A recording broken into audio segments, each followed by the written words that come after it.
déséquilibre que nous vivons et dont nous sommes la cause.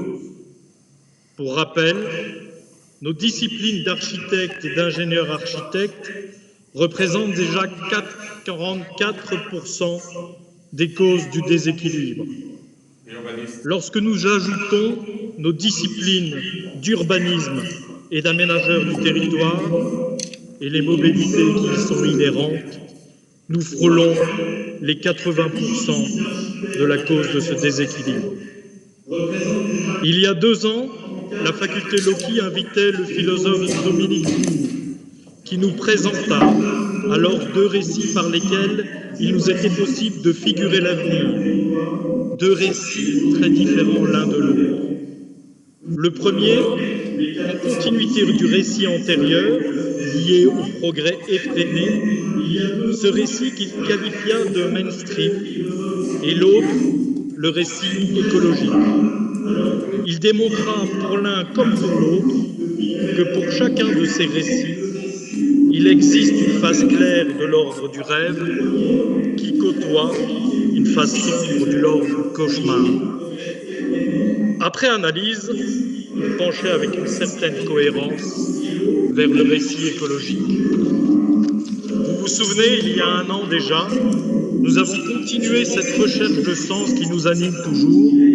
Notre faculté Loki invitait alors la philosophe Cynthia Fleury, qui, sous l'égide de la nature, à l'aide de son aphorisme « Design with care », nous proposait d'incarner le continuum des soins, prendre soin de l'homme, prendre soin de la nature, prendre soin de l'individu, prendre soin de la collectivité, et cela par la substitution de l'organisme gestionnaire qui régit actuellement nos vies au profit du prendre soin d'eux. Aujourd'hui, toujours pour poursuivre cette discussion et former la boucle de cette trilogie, nous avons la chance d'accueillir Aurélien Barraud. Aurélien Barraud est astrophysicien au CNRS et professeur à l'université Grenoble-Alpes. Il est membre honoraire de l'Institut universitaire de France, lauréat de nombreux prix scientifiques et docteur en philosophie. Il est également l'auteur de nombreux articles de recherche et de nombreux ouvrages destinés au grand public, dont son dernier livre, dont je vous recommande chaleureusement la lecture, livre intitulé « Le plus grand défi de l'histoire de l'humanité face à la catastrophe écologique et sociale », livre écrit aux éditions Michel Lafon. Cette leçon inaugurale est, comme vous le constatez, un peu particulière, et pas à cause des conditions sanitaires, mais par la volonté d'Aurélien Barraud de limiter ses déplacements et d'ainsi allier le geste à la pensée. Nous avons mis le temps pour organiser cette rencontre, car nos premières discussions datent de juillet 2019. Pour pouvoir nous réunir autour de notre invité, nous utilisons les méthodes virtuelles qui nous deviennent coutumières. Nous avons réussi à mettre nos 3 sites facultaires en relation autour de cet événement, et tout cela en partie en présentiel. Permettez-moi ici déjà de remercier toutes les personnes qui ont contribué à cette mise en connexion. En plus de ce dialogue direct, à partir des 3 sites avec notre invité, nous sommes également suivis en direct sur YouTube. Si nos actes et notre organisation facultaire permettent de réduire ce déséquilibre, si notre enseignement permet de diffuser les bonnes pratiques pour habiter le monde, si nos recherches développent des connaissances afin de rétablir l'équation de la vie sur Terre, comme nous sommes capables de faire déjà tout cela, nous devons continuer à le faire et à le faire savoir. Pour mettre cette énergie en résonance, nous pouvons activer dès à présent notre propre collection aux presses universitaires de Louvain.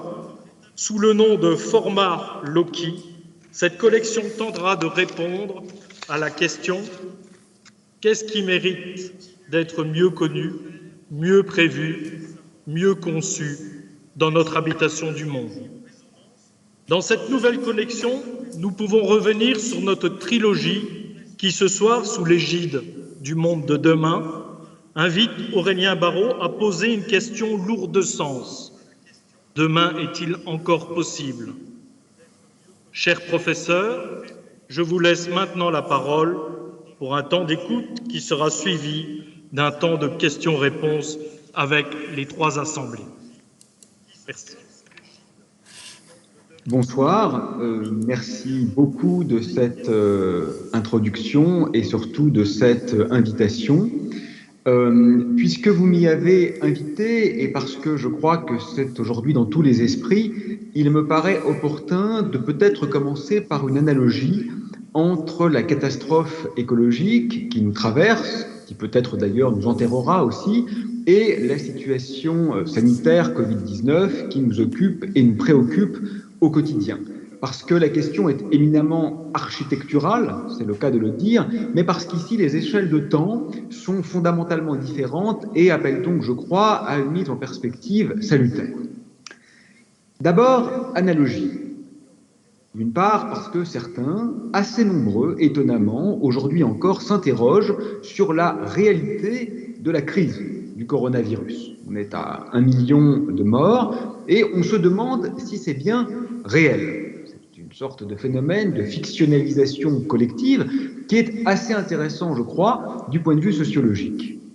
Du côté écologique, de la même manière, pourrait-on dire, on voit encore, mais cette fois, y compris dans des milieux prétendument éduqués ou informés, chez ceux qu'on nomme d'ailleurs parfois improprement les élites, un certain déni, ou au moins une forme de croyance magique, mais je dirais la poésie en moins, suivant laquelle tout cela va s'arranger, sans que nous ayons besoin de changer quoi que ce soit de fondamental.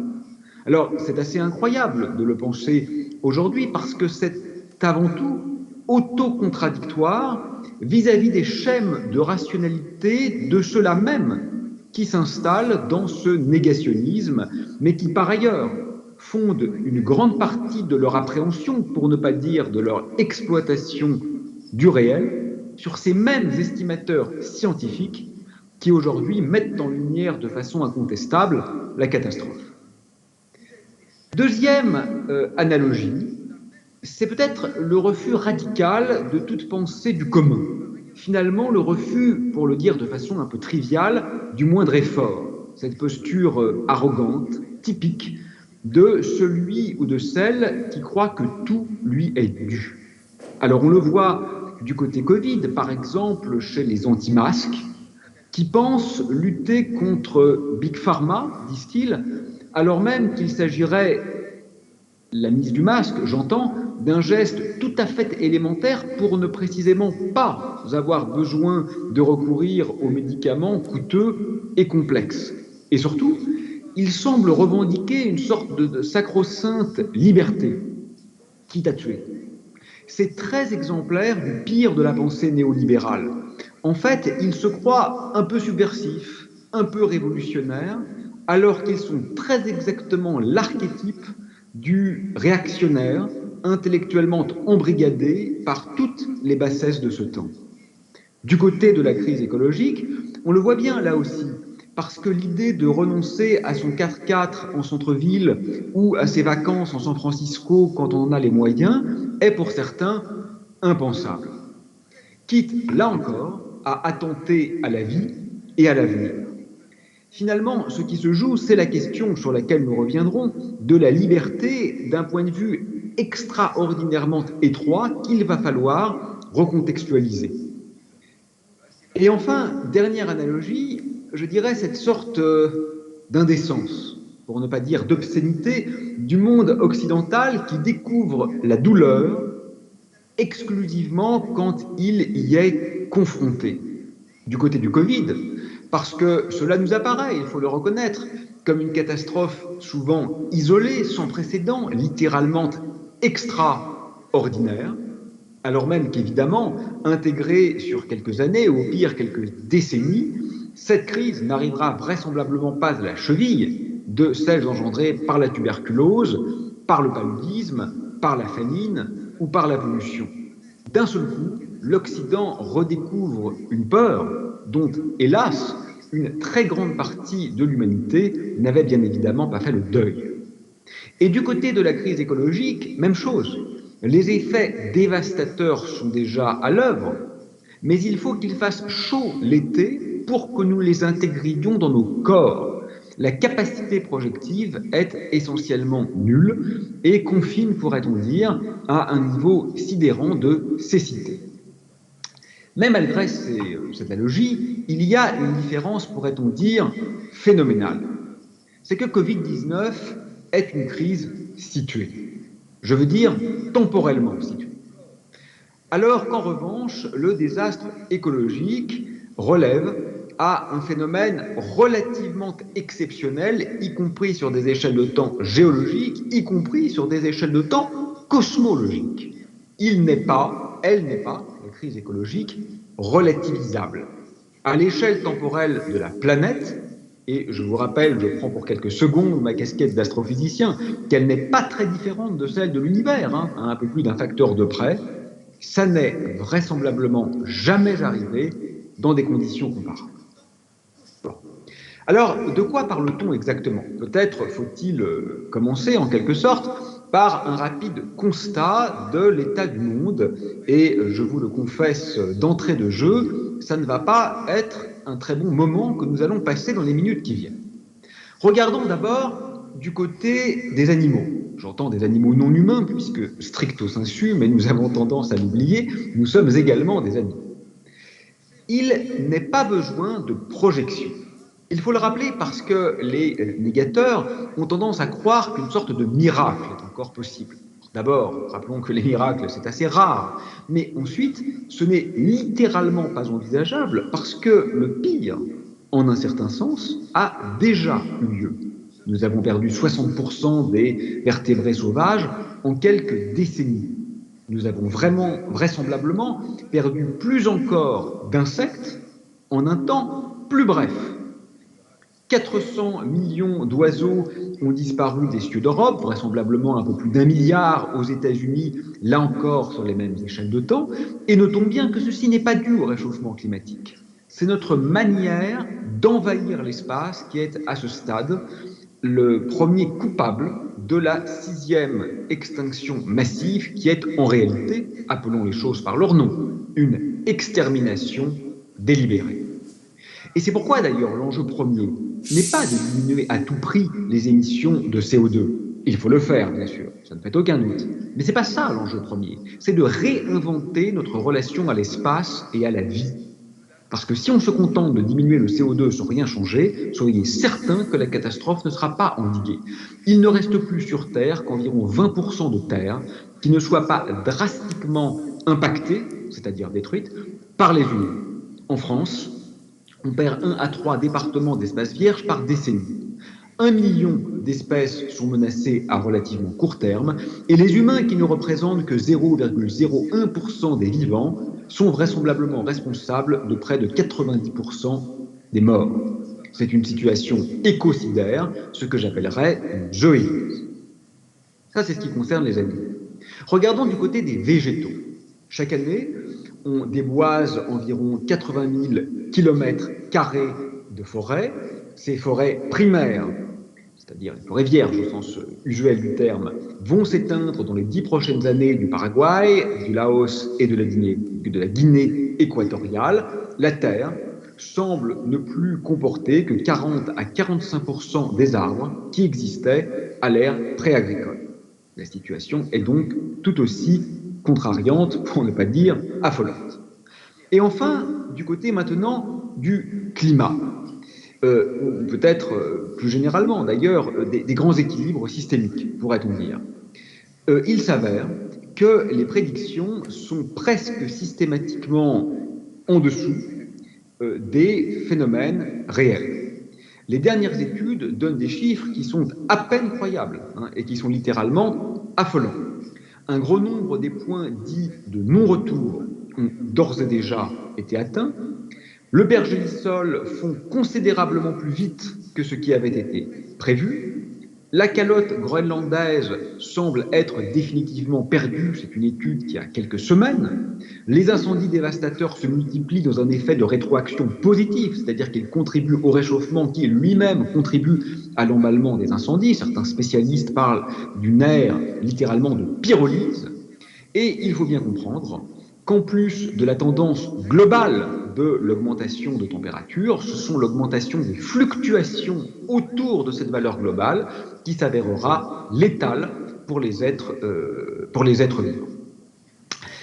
Alors, la pollution n'est pas en reste sur cette question, puisqu'on estime qu'elle tue environ 800 000 personnes par an en Europe, ce qui est là encore un chiffre absolument incroyable quand on mesure, dirais-je, la différence de traitement médiatique et symbolique entre cette catastrophe extrême et ce qui est parfois accordé à des faits divers, aussi bien évidemment tragiques et condamnables soit-il de façon tout à fait évidente. Ce n'est pas la question, mais il faudrait aussi hiérarchiser un peu nos indignations et nos priorités si l'enjeu est véritablement de tenter de sauvegarder la vie et plus encore une vie digne et raisonnable. 44 pays sont aujourd'hui en situation de stress hydrique, fort ou extrême.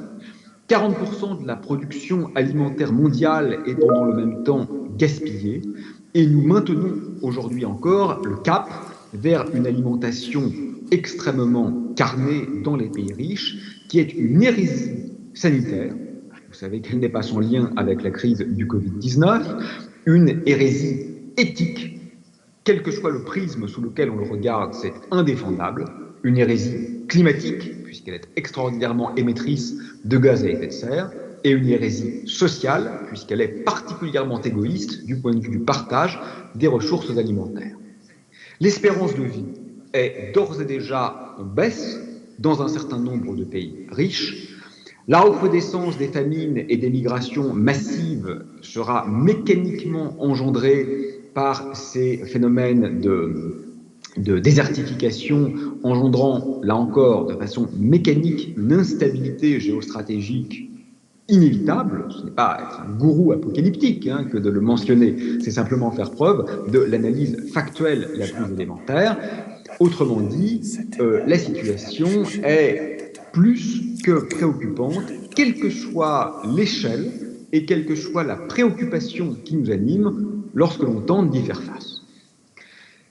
Alors, tentons d'analyser rapidement, bien qu'il faudrait évidemment un temps considérable pour ce faire, les causes de cet état du monde particulièrement pitoyable.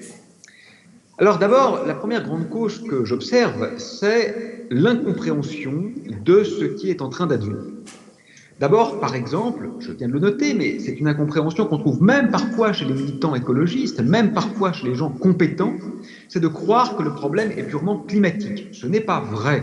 Si vous rasez la forêt amazonienne avec des bulldozers qui marchent au solaire, vous n'émettez pas de CO2, vous avez quand même détruit la forêt, vous avez quand même détruit la vie.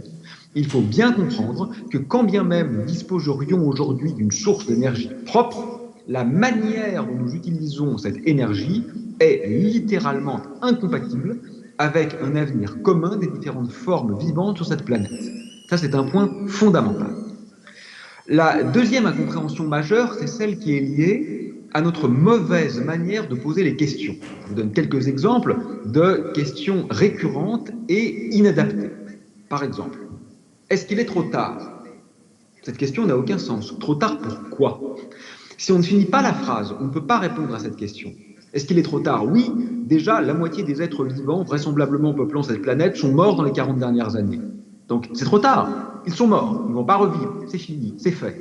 Mais non, il n'est pas trop tard pour que l'humanité survive. Il n'est pas trop tard pour que ce qui demeure puisse être en partie sauvé. Il faut finir cette question. Deuxième mauvaise question, est-ce qu'on va s'en sortir? Qui est on? On est l'humanité? On est la vie? On est l'humain occidental riche? Cette question n'a aucun sens tant qu'on n'a pas spécifié le niveau de commun qui fait sens pour nous. Troisième mauvaise question, est-ce que c'est réversible? Écoutez, je vais vous apprendre une évidence. Les morts ne peuvent pas revivre. Voilà, c'est aussi simple que ça. Donc c'est irréversible par essence. Et quand bien même on se focaliserait sur des questions techniques, par exemple le taux de CO2 dans l'atmosphère, c'est là aussi irréversible aux échelles de temps qui sont signifiantes pour l'humanité. Quatrième et dernière mauvaise question, le problème n'est-il pas essentiellement démographique? Bon, écoutez, un rapport d'Oxfam nous a rappelé il y a quelques semaines que les 1% les plus riches émettent 2 fois plus de CO2 que les 50% les plus pauvres. Alors, laisser entendre, quand on habite en France, en Belgique ou aux États-Unis, que c'est la démographie galopante à Kinshasa qui est responsable du problème, c'est au mieux stupide, au pire obscène. Cette incompréhension, on la voit aussi à travers l'incompétence des élites, qui sont totalement déconnectés du réel factuel. Ils vivent dans un monde artefactuel, qui peut être intéressant, peut être attirant, peut être excitant, mais le monde réel, qui n'est pas régi par les lois de la finance, qui est régi par les lois de la physique, ne leur est pas accessible. On le voit bien aujourd'hui avec ce qui se passe avec la 5e génération de téléphonie mobile. C'est une situation ubuesque. Le coût de cette 5G est monstrueux, puisqu'on sait mécaniquement, on le voit déjà d'ailleurs, que la consommation va être vraisemblablement multipliée par 3 ou 4. Parce qu'évidemment, il ne faut pas raisonner à usage constant, il faut être sérieux, c'est-à-dire raisonner à usage réel. C'est bien du réel, n'est-ce pas, que nous parlons. Bon. Puisque l'on parle du réel, on sait que la consommation va être multipliée par 3 ou 4, on sait qu'on va construire environ 1 milliard de nouveaux terminaux mobiles pour satisfaire à ce réseau dont le temps de latence est amoindri et dont le débit est augmenté. C'est un coût exorbitant dans une situation où la rationalité la plus élémentaire devrait consister à précisément baisser nos consommations énergétiques, nos émissions de CO2 et notre consommation de nouveaux objets matériels qui sont extraordinairement coûteux. N'oubliez pas que pour faire un téléphone, il faut des dizaines de kilos de matières premières, parfois rares, parfois dispendieuses, parfois extraites du sous-sol par de valeureux petits-enfants africains qui n'ont pas très exactement une vie enviable. Bon. Donc le coût de la 5G est incontestablement, c'est rationnel, factuel, exorbitant. Si cette technologie permettait de sauver la vie sur Terre, peut-être faudrait-il effectivement s'engager dans une dépense aussi faramineuse. Mais il se trouve que le gain est nul. Le gain est nul. Du point de vue de l'utilisateur final, ça va permettre de jouer à Fortnite en haute définition depuis les toilettes du lycée. Je caricature à peine, parce qu'on ne trouve pas de bons exemples d'application. Et du point de vue industriel, on pense à quoi? Essentiellement à la voiture autonome. Génial! Il faudrait justement se passer de voiture, précisément dans les zones où la voiture peut être autonome. Donc en fait, on va s'assurer que la 5G permette d'amplifier la catastrophe écologique du point de vue des industries qui ne sont pas numériques. Bon, c'est une hérésie, et pour être honnête, tout le monde le sait. Mais les autorités ne souhaitent même pas que le débat ait lieu. Et je pense qu'elles ont raison. Le débat ne devrait pas avoir lieu, mais pas avec la conclusion qu'elles souhaitent, c'est-à-dire le maintien de cette folie qui n'a aucune justification rationnelle, mais qui a des conséquences drastiques sur les écosystèmes. Bon, un autre problème très clair, c'est le décalage entre les temps caractéristiques des mandats électoraux et les temps caractéristiques des actions écologiques. Si vous faites quelque chose d'utile à la planète, vous n'en verrez pas le bénéfice à l'échelle de temps qui vous permet d'être réélu. Il faut donc aussi penser en profondeur nos schèmes démocratiques. On ne peut plus continuer en oubliant qu'il y a un différentiel formidable entre les temps caractéristiques de la crise qui nous intéresse et les temps caractéristiques de ce qui constitue le cœur de métier des hommes et des femmes politiques. La deuxième cause majeure, c'est bien sûr la puissance des forces de réaction. Je ne vais pas en parler, parce qu'on le sait, les lobbies sont puissants, on le sait, les lobbies sont méchants. Voilà, pardonnez-moi ce jugement moral fort peu à propos, mais enfin généralement relativement proche de la réalité, même si on trouvera bien évidemment des exceptions. On s'est rendu compte, depuis le phénomène Greta Thunberg, qu'il n'y a pas de limite. Voilà. Même une jeune femme brillante, compétente, irréprochable scientifiquement, tentant de défendre l'avenir de sa génération, ne trouvera pas grâce aux yeux des négateurs de la catastrophe. On sait maintenant que tous les coups seront permis pour ne surtout pas faire face au réel. Donc il faut prendre acte de ce rapport de force qui est évidemment en la défaveur de la vie, mais qui, je dirais, se diffracte maintenant à toutes les strates de la société. Troisièmement, j'identifie comme cause de cet état catastrophique du réel ce que j'appellerais le recours à la pensée magique, mais la beauté en moins. Voilà, la beauté en moins, parce que la magie, c'est beau aussi. Hein. Il y a une forme de mystique qui est très respectable. Là, hélas, il ne s'agit pas de cela. Il s'agit d'une pensée magique du pauvre intellectuellement, c'est-à-dire la pensée magique d'une croyance éperdue au Père Noël, si vous voulez. Croire en Dieu, c'est autre chose. Croire en Dieu, c'est fort. Croire au Père Noël, c'est mignon quand on a 5 ans, c'est stupide quand on a 50 ans.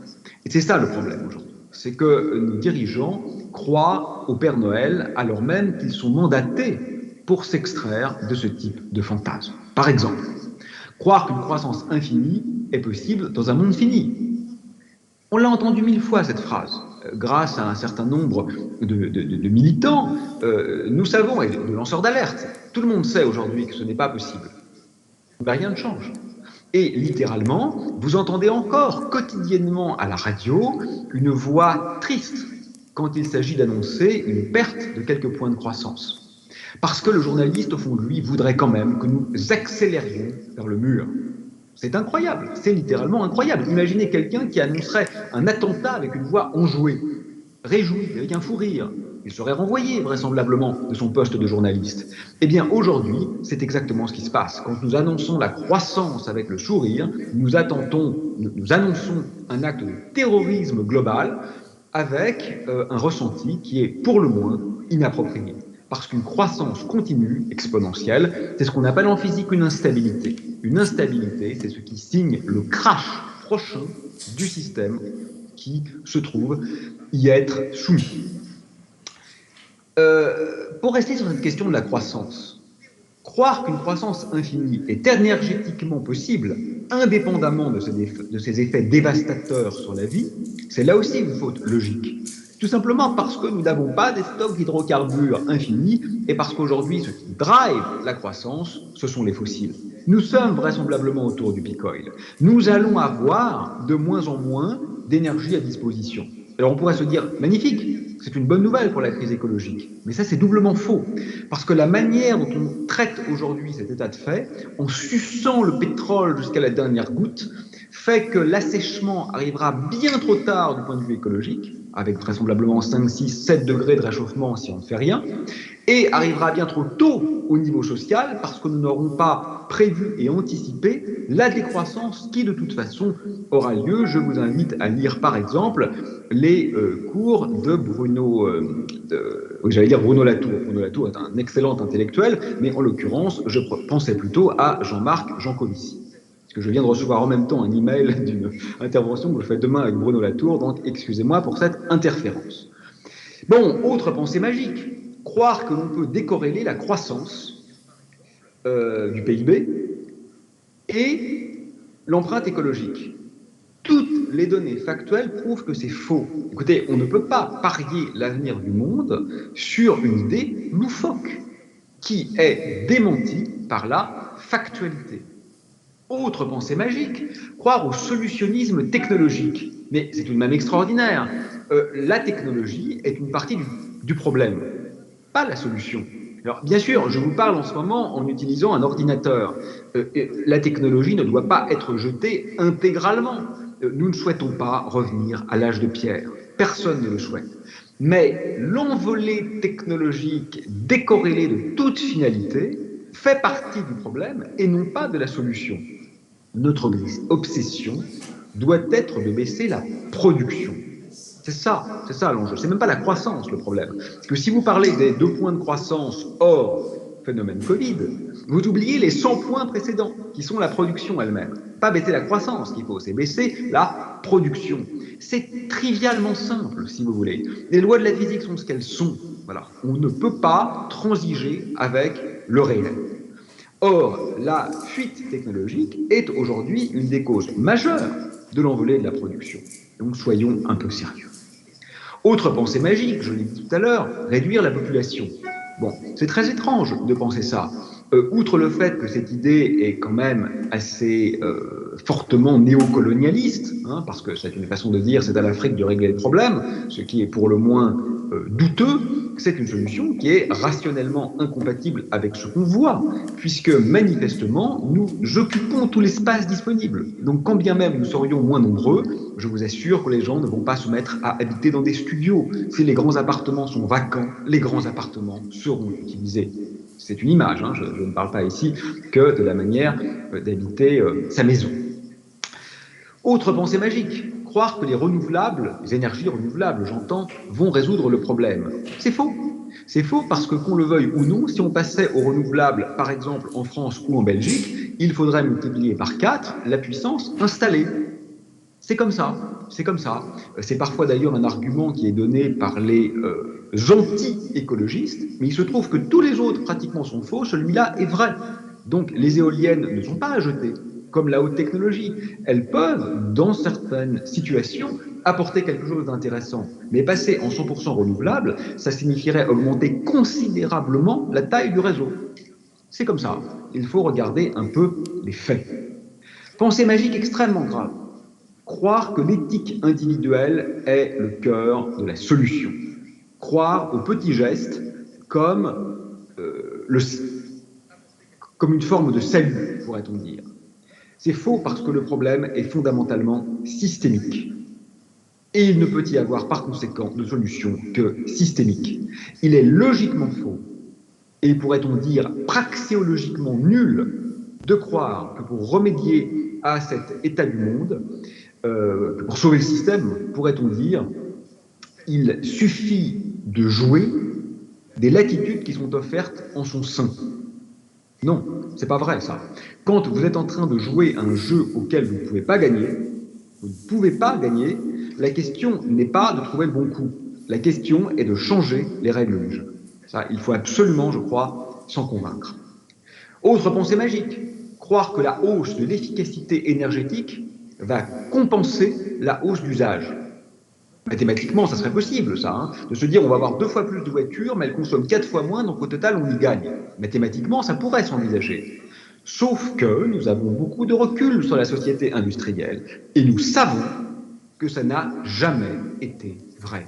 La 5G, à usage constant, consomme 3 à 4 fois moins que la 4G. Et pourtant, dans le vrai monde, elle consomme 3 à 4 fois plus, parce que l'effet rebond, bien connu, hein, d'augmentation des usages, est toujours plus important que le petit gain énergétique. Ou même d'ailleurs que le gros gain énergétique. Il est temps d'être un peu sérieux et de regarder le vrai monde, d'extrapoler à partir de ce que nous savons, et non plus de croire en un Père Noël qui est manifestement devenu un Père Fouettard, qui nous rappelle chaque année, chaque mois, chaque jour, le caractère drastique de l'effondrement auquel nous sommes d'ores et déjà confrontés. Je ne le dis pas, n'est-ce pas, soyons bien clairs, hein, au sens d'une sorte de collapsologie angoissée. Je parle de ce qui a eu lieu. Voilà. Nous avons tué plus de la moitié des mammifères sauvages, des insectes et des arbres. C'est fait. Donc le nier aujourd'hui, ce n'est pas croire au miracle, c'est être fou et ne pas accepter la factualité du réel.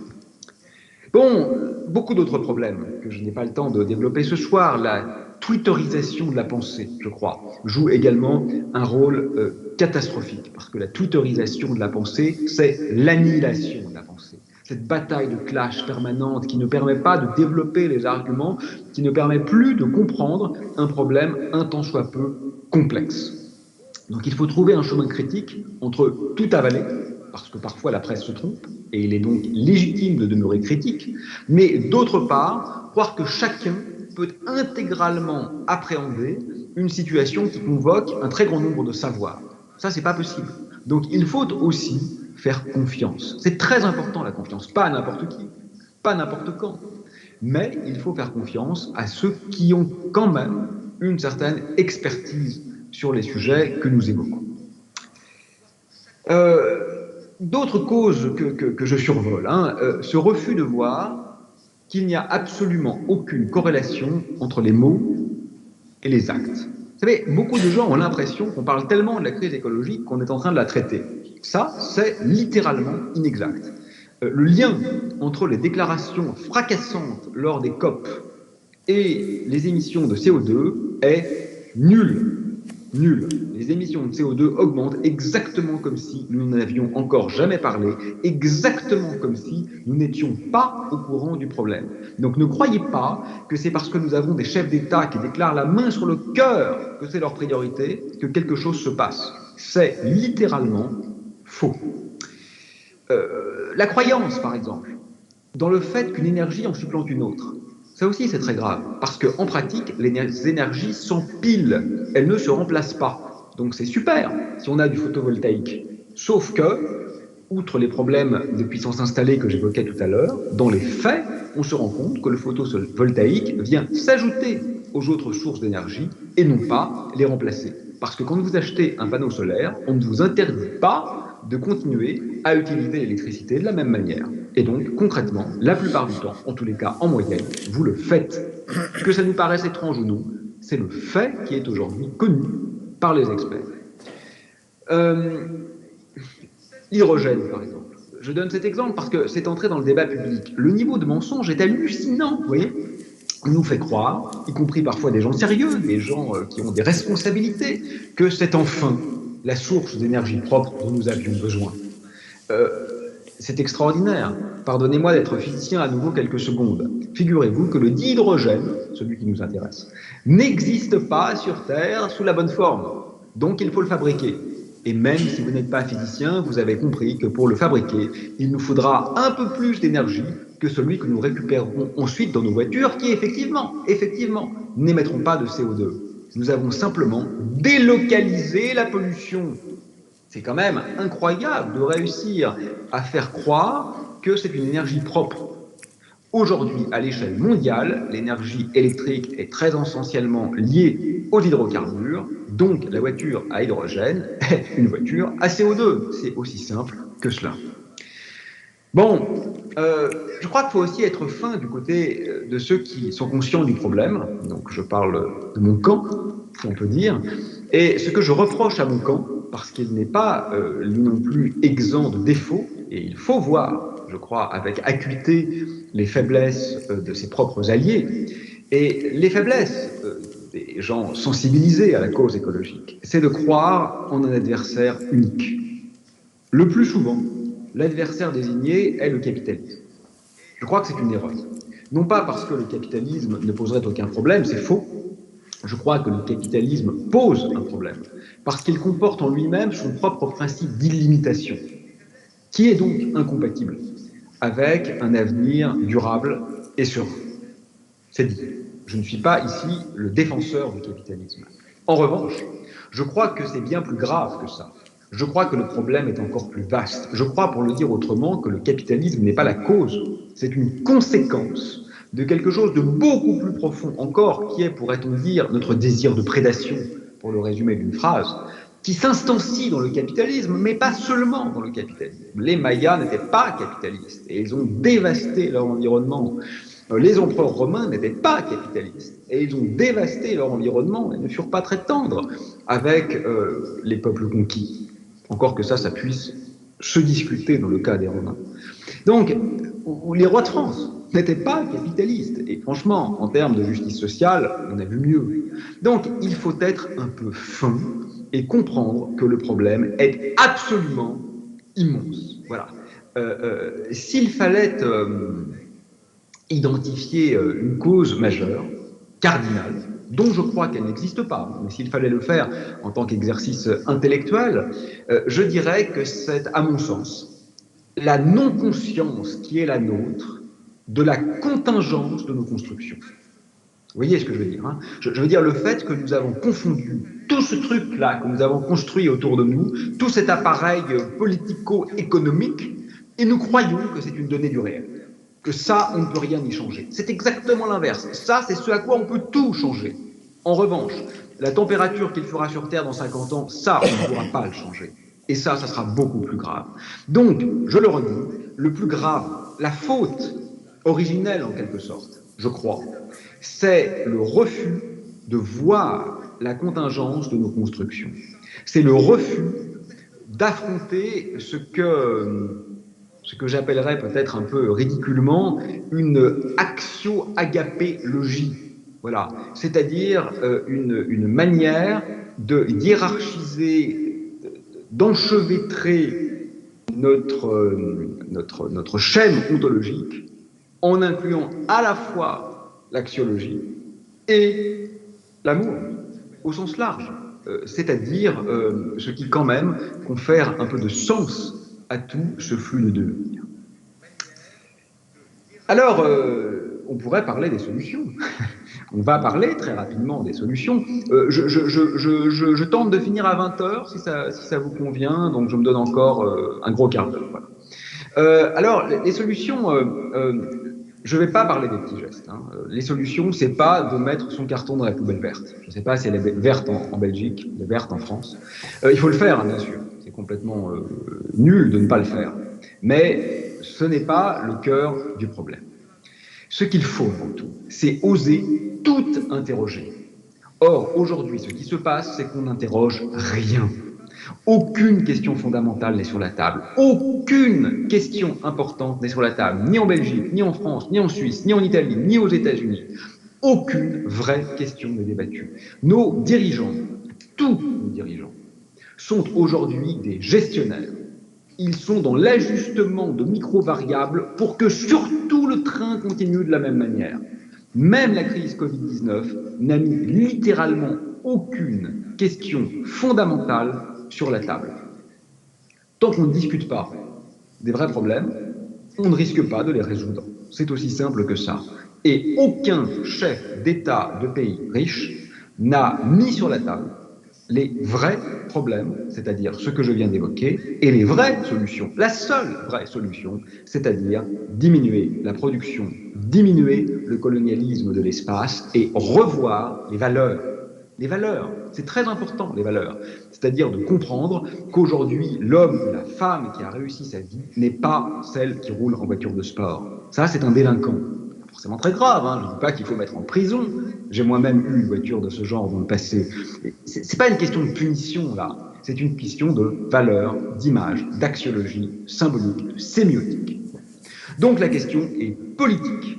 Il faut absolument que ce soit au sens de politikos, de politeia, de politiquet, que l'on remette tout sur la table. Ça ne veut pas dire que tout doit être abandonné. Il y a des choses très bien dans les démocraties, ou dites démocraties occidentales.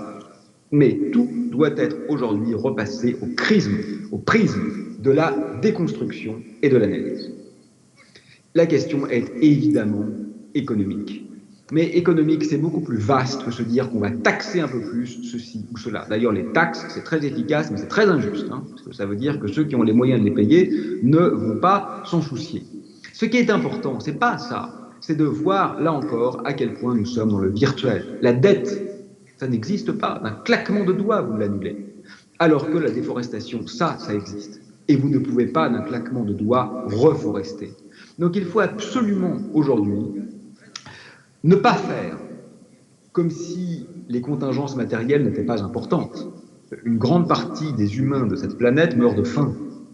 On a un enfant qui meurt de faim toutes les 5 secondes. Donc bien sûr que les conditions matérielles d'existence sont importantes. Mais il ne faut pas non plus faire comme si la réussite, l'accumulation matérielle était le seul but en soi de l'existence. Voilà le chemin critique compliqué. Dévaloriser le matériel au-delà d'un certain seuil, ça devient ridicule, l'accumulation, grotesque, voire délinquant, voire terroriste. Mais en revanche, c'est tout à fait essentiel quand on n'a pas atteint le seuil de la vie digne. Voilà pourquoi on ne peut pas être, je crois, caricatural sur ces questions.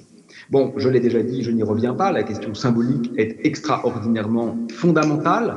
Quand on voit des délinquants comme Elon Musk aujourd'hui proposer des solutions absolument délirantes et aggraver la situation, il faut comprendre que tout ce délire techno, comment pourrait-on l'appeler, techno-terroriste, en fait, relève quand même de quelque chose qui ne peut plus être regardé de façon neutre. C'est-à-dire qu'une chose ne peut pas être décorrélée de ses conséquences. Voilà. Alors la question est scientifique, mais j'insiste avant tout sur le fait qu'elle n'est pas que scientifique. Je ne suis pas d'accord avec mes collègues qui disent mettez des scientifiques au pouvoir et tout ira bien. C'est pas vrai, hein, c'est pas vrai, parce que c'est une question de choix et de désir. Il n'y a rien de faux à se suicider. Scientifiquement, c'est possible. Donc, ça n'a pas de sens de dire que le problème est scientifique. Aujourd'hui, les gens qui ne veulent rien changer ne sont pas anti-science. Ce sont des gros connards. C'est complètement autre chose. Ce sont des gens qui sont prêts à sacrifier leurs enfants pour avoir le droit de continuer à faire leurs conneries. C'est pas anti-science, ça. C'est méchant, c'est stupide, c'est bête, c'est grave. Et c'est pas du tout anti-science. Donc, faut faire attention. Les solutions peuvent être en partie scientifiques, mais pas seulement. Et l'analyse n'est certainement pas essentiellement scientifique. Bien sûr, la science peut aider. Elle aide pour nous faire comprendre que les problèmes sont réels, que les incendies s'emballent, que les conditions d'habitabilité de la planète sont factuellement menacées et que c'est fondamentalement l'information la plus importante de ce millénaire. Elle nous aide à comprendre que comme il n'y a pas d'épuration chimique du CO2, ce que nous faisons aujourd'hui aura des empreintes encore pendant des siècles. Elle nous permet de comprendre que les temps d'amortissement de ce qui se passe sont extraordinairement élevés. Donc la science joue un rôle. J'aime la science, c'est mon métier. Mais il ne faut surtout pas réduire le problème à une question scientifique. Il y a une dimension poétique. Poétique, ça ne veut pas dire s'asseoir au bord de l'eau et regarder les roses défiler sur la rivière. C'est très agréable de faire ça. C'est pas ça, poétique. Poétique, ça veut dire rigoureux. La poésie, avant tout, c'est la précision. Ça veut dire comprendre exactement l'architecture du système dont nous héritons et s'autoriser à la déconstruire à chaque vers. C'est ça qui est important dans le poétique. C'est un rapport réenchanté à l'altérité. Il y a une question axiologique, comme je le mentionnais précédemment, qui est fondamentale. Parce que, regardez, les dictatures, par exemple, ça fonctionne très bien. À l'échelle de l'histoire, on a eu beaucoup plus de régimes stables qui étaient dictatoriaux que démocratiques. Et pourtant, on n'aime pas les dictatures. Donc, ce n'est pas un problème de science, c'est un problème de valeur. Donc, il faut absolument qu'on se demande aujourd'hui ce qui nous importe. C'est aussi simple que cela. Ce qui nous importe. Est-ce que l'on préfère sauver Instagram en hyper haut débit avec des vidéos haute résolution accessibles depuis le siège arrière de sa voiture ou le chant des oiseaux? C'est une question de valeur. Bien, il va falloir aussi aborder l'aspect méthodologique.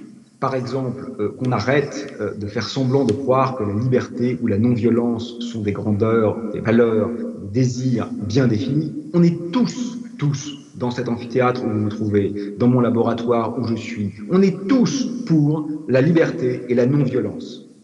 Sauf que le problème n'est pas d'être pour la liberté et la non-violence, c'est comment réagit-on lorsqu'il y a des régimes qui sont mutuellement, des régimes de signes, j'entends, des régimes d'action, j'entends, des régimes de pensée, qui sont mutuellement exclusifs.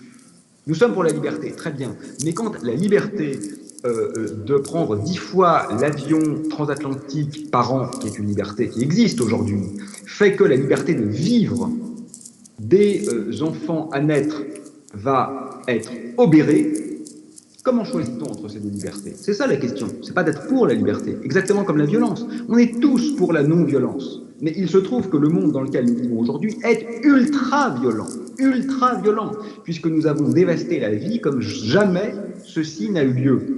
Alors, je veux bien qu'on s'indigne des actions d'extinction rébellion qui parfois empêchent de consommer dans un centre commercial pendant 1 heure, mais alors parlons sérieusement de la violence. C'est pas ça, la violence. La violence de notre temps, vraiment, croyez-moi, ce n'est pas ça.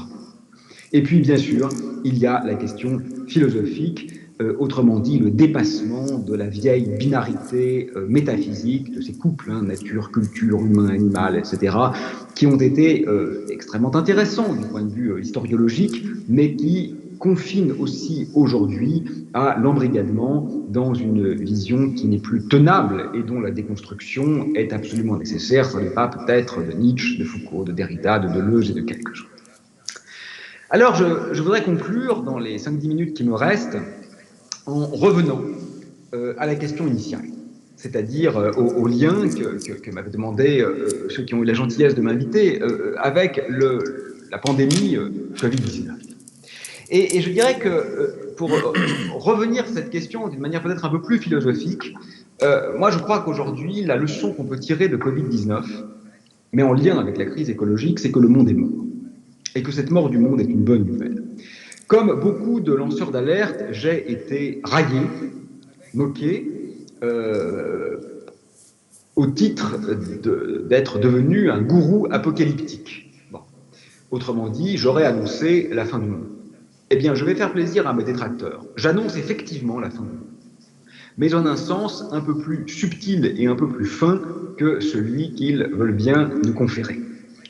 Tout le monde aujourd'hui rivalise d'ingéniosité chez les analystes, les journalistes, les intellectuels pour tenter de dessiner ce que sera le monde de demain. J'entends le monde après Covid-19. Bon. Soyons clairs, moi je crois que demain, il n'y aura pas de monde. Le monde est mort. Bien sûr, quelque chose demeurera. Et évidemment, les étoiles et les planètes seront toujours là. Les montagnes et les insectes seront toujours là, même si c'est en plus petite proportion pour ces derniers. Les forêts et les humains, dans quelques années, dans quelques décennies, seront sans aucun doute toujours là. Non, il s'agit d'autre chose. Quand je parle de mort du monde, c'est au sens, par exemple, où l'a théorisé mon ami, le philosophe Jean-Luc Nancy.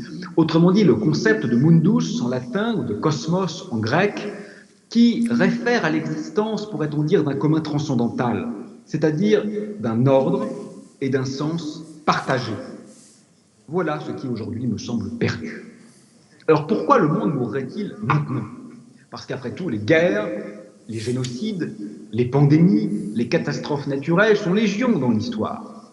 En un sens naïf, nous vivons dans un monde mondialisé, pourrait-on dire de façon tautologique, et par conséquent, notre univers semble plus partagé qu'il ne l'a jamais été. Mais justement, je crois que c'est cette universalité illusoire qui contribue aujourd'hui à l'effondrement cosmique, au sens littéralement philosophique de ces mots, qui est en cours. Parce qu'en subsumant la dissémination des sens et des directions possibles sous quelques maîtres concepts à vocation globalisante, la société contemporaine a inventé une armature aussi grandiose que fragile. Fragile, parce que tout anicroche peut alors faire choir l'entièreté de l'édifice, ce qui n'était pas le cas dans le passé. Parce qu'il ne valait, cet édifice contemporain, que par une union, factice soit tout le moins superficielle. Je dirais que la mise en œuvre effective d'une unité économico-symbolique généralisée a servi aux intérêts d'une minorité, a rendu le monde friable. Il a perdu sa plasticité. Et c'est en ce sens que Covid-19 joue le rôle de déclencheur de la fin du monde. Non pas par son ampleur intrinsèque, qui, pour terrible qu'elle soit, n'égale vraisemblablement, comme je le disais tout à l'heure, d'aucune manière, quand on l'intègre, les effets dévastateurs des autres grands maux de ce temps. Mais en ceci que cette pandémie constitue, par l'irruption brutale d'une faille immense au sein même d'une citadelle qui se croyait imprenable, celle d'un Occident tout-puissant et infiniment ramifié, elle constitue, disais-je donc, le souffle qui effondre l'instable de l'édifice. Il ne fait aucun doute, n'est-ce pas, que la société, au sens large, existera toujours au lendemain de l'épidémie. Mais le monde, lui, sera décédé. Quoi que soit l'avenir, ses modalités politiques ou économiques, ses dispositions sociales ou relationnelles, il sera, me semble-t-il, hors du monde. Il se dessinera sur les ruines d'un monde mort, il ne pourra se déployer que sur les cendres d'un cosmos oxy par l'excès. Vivre hors du monde, voilà ce qui serait pour moi le véritable projet. Une sorte d'élan jaculatoire, comme ça. Vous savez, on a parlé des ZAD, les zones à défendre. J'inventerais les AMAD, les absences de monde à défendre. Et je crois que cette question est finalement assez jubilatoire, puisque ce grand commun fantasmé n'existe plus. On le voit bien, hein. n'est-ce pas, dans la violence avec laquelle la société occidentale, c'est pas la seule d'ailleurs, mais je suis l'occidental, je parle de l'Occident, traite toute forme d'ailleurs, toute altérité interne, toute étrangeté en son sein. Et donc, peut-on construire, peut-on vivre hors de toute forme mondaine? Parce que mon projet n'est pas suicidaire. Hors du monde ne signifie pas hors la vie, et moins encore d'ailleurs hors du réel ou du devenir. Je crois qu'il s'agit plutôt de penser la possibilité d'une existence qui serait désassujettie du cadre cosmique en tant que tel. Et ça a un sens. Pourquoi? Parce que existere, existere, c'est son origine étymologique. C'est ce que ça veut dire en latin. Sortir de. Et oui, mais si le monde est globalisant, on ne peut sortir de rien. Peut-être d'ailleurs finalement ne peut-on exister qu'hors du monde. Si donc le réel d'après la crise n'est plus un monde, quel serait le nom ou la forme de cette matrice sur laquelle l'exister ou le s'exister pourrait se déployer et donc, comme on vient de le dire, s'extirper de lui-même? Loin des rêves de grand soir, qui sont charmants mais naïfs, loin du fantasme d'une épiphanie de conscience lucide, qui manifestement n'advient pas, il s'agit d'une créolisation du réel, ou de ce qui en tient lieu, qui me semble ouvrir en réalité des possibles insoupçonnés. D'abord, parce que la perte du monde impose, oblige, si vous voulez, une réélaboration axiologique majeure. Et c'est ce dont nous avons besoin. Le monde contemporain avait tenté, suivant l'expression fameuse de Max Weber, de se penser neutre, en feignant comme ça une sorte de scientificité pure qui transcendait les clivages moraux ou esthétiques. Il avait donné à croire ou à craindre un désengagement axiologique viable. Ça, c'est faux. Et c'est ce que la chute du monde nous demande de comprendre. Il s'agissait d'un leurre d'objectivation. Ensuite, et deuxièmement, parce que le désenclavement des attentes et des desseins rend pensable l'émergence de ce que j'avais appelé une révolution fractale, c'est-à-dire à toutes les échelles, qui impose une refondation de ce que j'appellerais l'être à l'ordre, ou l'être au désordre, parce que chaos en grec, c'est aussi la faille, la vacuité, et donc ce qui permet l'émergence de cosmos. Et troisièmement, parce que la déliquescence d'un commun arbitraire et décrété, fondé par exemple sur la nation, sur la classe sociale, sur l'origine ethnique, toutes ces choses, finalement, en se délitant, pour le meilleur, pourraient permettre l'émergence de solidarités rhizomatiques qui étaient jusqu'alors difficilement pensables dans le cadre d'une architectonique figée. Donc cette hypothèse de mort du monde n'est pas nihiliste. Si elle s'avérait exacte, je crois qu'elle autoriserait au contraire un réagencement du réel sans précédent, dont la pandémie n'est que le déclencheur artificiel. Je conclus. Penser hors du monde, créer hors du monde, en état de survol peut-être, comme le disait le philosophe Gilles Deleuze, c'est aussi se confronter au vertige d'une réappropriation radicale de l'altérité. Ni le même, ni l'inaccessible. L'autre pourrait devenir la source d'une expérience authentiquement et primitivement duale, au sens, par exemple, où le philosophe Alain Badiou définissait l'amour. Affranchi de la trame, demeure le lien. Mais celui-ci, alors, se passe de médiateur. Son immédiateté littérale est la chance d'une redistribution taxinomique, alors même que l'agencement catégoriel s'était de fait et à tort considéré comme indépassable dans les schèmes du vieux monde. Si il n'y a pas de monde d'après, alors il y a un magma de vitesse infinie, pour reprendre une autre image deleuzienne, qui ne jouerait plus seulement, comme chez lui, le rôle de réservoir de possible, mais qui pourrait devenir le lieu d'une existence réenvisagée comme extraction permanente et néanmoins locale. Peut-être, je suis cosmologiste, voit-on ici se dessiner les linéaments d'une chaologie potentiellement salvatrice. Autrement dit, peut-être pourrait-on enfin nager dans les eaux du Styx et de l'Acheron en toute quiétude. Je vous remercie.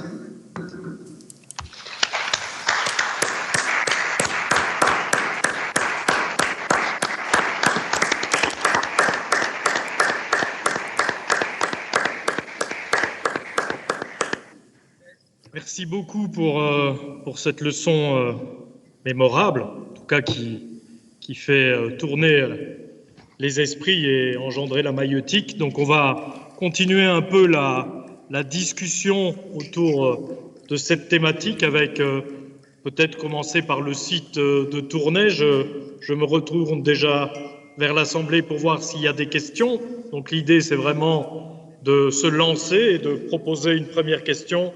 Et puis on fera le tour des sites. On ira chercher une question à Bruxelles, puis une question à Louvain-la-Neuve. On reviendra à Tournai et on tournera comme ça pendant quelques temps. On peut se laisser à peu près une demi-heure, trois quarts d'heure pour pouvoir vraiment épuiser le questionnement par rapport à cette thématique.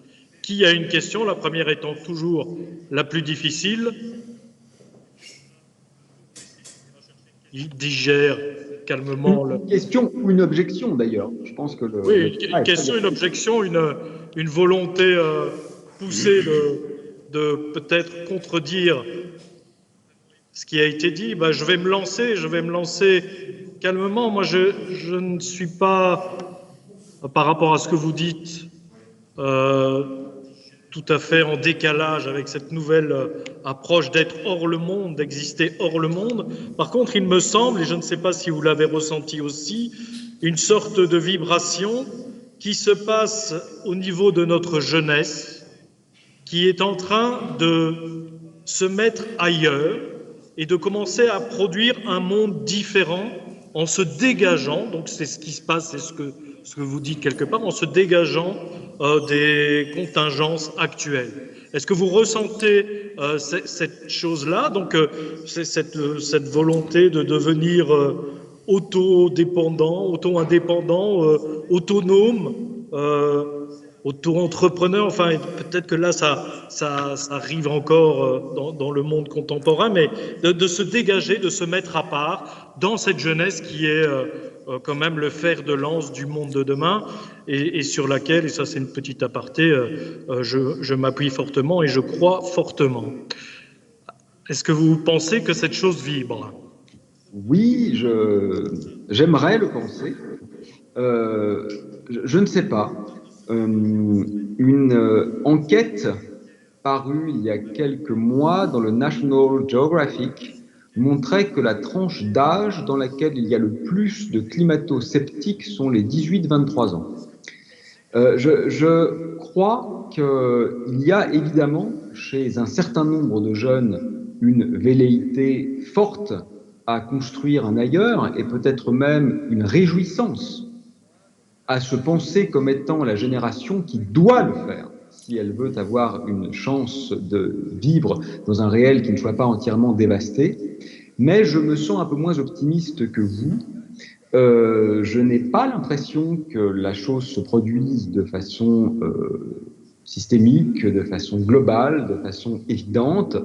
Il me semble que les jeunes sensibilisés ne sont pas plus nombreux que les vieux sensibilisés et qu'ils restent relativement marginaux. Je crois que c'est vrai en France, c'est vrai hors de France. Je vois la jeunesse, par exemple, qui fait une magnifique révolution depuis plus d'1 an en Algérie. Les jeunes ne sont pas dans la rue pour demander une transition écologique. Et je les comprends très bien. J'ai d'ailleurs beaucoup d'acquaintance et de proximité avec ce Hirak, cette révolution algérienne que je trouve magnifique. Mais c'est comme ça, et pour de bonnes raisons. Donc, je crois qu'il y aurait un risque à ce que nous nous défaussions en nous disant, vous et moi, nous avons échoué, mais nos enfants vont réussir. Je l'espère. Mais il me semble que rien ne le laisse présager de façon claire.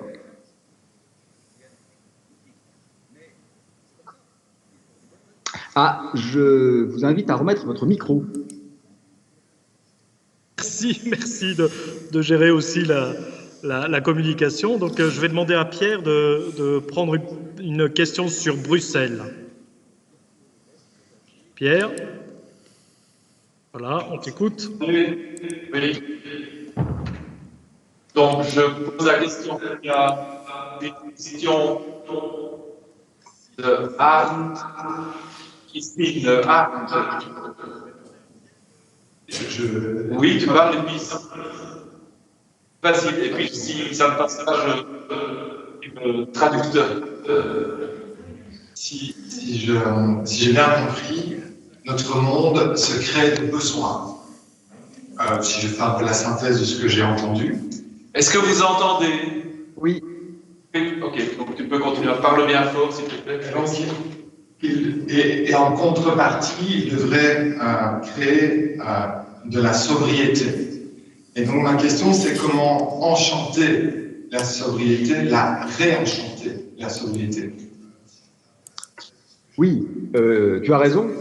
C'est une bonne question, c'est une bonne remarque, mais je crois qu'il faut tenir un double discours. Le double discours étant adressé aux mêmes personnes, hein, donc il n'y a pas de duplicité.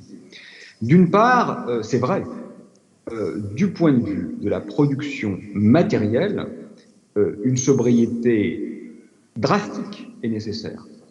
Il faut bien comprendre que durant tout le XXe siècle, les deux seuls épisodes, les deux seuls, où les émissions de CO2 ont baissé, c'est la crise de 1929 et la Seconde Guerre mondiale. Et encore, elles n'ont pas beaucoup baissé. Donc il faudrait qu'on fasse ça, pas en termes de bombes, évidemment, mais en termes d'émissions de CO2. Il faudrait qu'on fasse ça chaque année, peut-être même un peu plus, pendant des décennies, si on voulait avoir une chance de tenir les accords de Paris. Donc, je suis d'accord avec vous. Il faudrait une sobriété assez radicale par rapport à ce dont nous avons l'habitude, non pas pour faire plaisir aux écolos, hein, on est bien d'accord, mais pour que les conditions d'habitabilité de la planète soient sauvegardées, ce qui vaut pour tout le monde, parce que nous vivons dans un environnement commensaliste, et qu'on le veuille ou non, même si on ne s'intéresse pas aux arthropodes, le fait est qu'on ne peut pas vivre sans les arthropodes, et que d'ailleurs, indépendamment de cet aspect utilitariste pour nous, ils ont aussi leur légitimité à être. Ça, c'est la première partie. Mais l'autre discours qu'il faut tenir, je crois, en même temps, c'est que la sobriété dont il est question, et qui est réelle, ne porte en fait que sur des détails. Enfin, franchement, qu'est-ce qu'on s'en fout d'avoir la 5G ? Ça ne m'apporte absolument rien. Absolument rien. Donc, quand maintenant on fait la hiérarchisation de ce qui est important pour nous, de ce qui nous anime, de ce qui nous rend heureux, je parle de choses triviales, là, hein, pas de grande philosophie, c'est quoi finalement ? C'est d'être aimé par l'être que l'on aime, c'est que nos enfants ne soient pas embrigadés par des brigands, c'est que le livre qu'on est en train de lire nous porte bien au-delà du point où nous étions en train de venir, c'est que nos collègues reconnaissent notre génie, dont nous sommes tous intimement persuadés de nous concernant. Voilà ce qui nous rend vraiment heureux. Vous ne vous réveillez pas le matin en vous disant « Oh, aujourd'hui, le débit de mon réseau est un temps de latence 3 fois plus faible, ça va être une belle journée. » Mais on s'en fiche complètement en réalité de ça. Donc tout ce qui est vraiment important, non pas dans un monde hypothétique, mais dans le monde qui est déjà le nôtre, pas dans le futur, dans le présent. Tout ce qui nous importe vraiment. Ce qui fait que quand le réveil sonne, on a le sourire ou on a les larmes aux yeux. Toutes ces choses-là n'ont rien à voir avec ce qui est demandé aujourd'hui. Et donc pour tout ce qui est important, pour la création, pour l'amour, pour la vie, pour l'exubérance de nos rapports humains, par exemple, il n'y a aucun problème à ne pas être sobre. C'est uniquement dans la construction de ces machins-là et de tout ce qui va autour qu'il s'agit de l'être un peu. Donc, vous voyez ce que je veux dire ? D'un certain point de vue, oui, c'est une sobriété forte qui est demandée en ce qui concerne certains types d'objets, certains types de déplacements. Mais si on relativise ça à ce qui a de l'importance pour nous, non seulement c'est très faible, mais en réalité, on gagnerait même énormément. Parce que, vous voyez, le temps est fini, hein, donc le temps qu'on passe à apprendre les notifications Instagram, Twitter, Facebook, Snap, etc., c'est aussi le temps qu'on ne passe pas à connaître les chants d'oiseaux. On n'y peut rien. Notre cerveau est limité, notre capacité à engranger de l'information est limitée. Donc maintenant, on se demande, qu'est-ce qui est vraiment amélioratif pour nous, en fait ? Cette sobriété numérique, est-ce qu'elle serait une sobriété ontologique ? Et je crois que la réponse est évidemment non. Merci. On va donner la parole à Louvain-la-Neuve. David, est-ce que tu peux mettre ton micro et prendre une question de Louvain-la-Neuve ? Oui, bonjour. Merci beaucoup.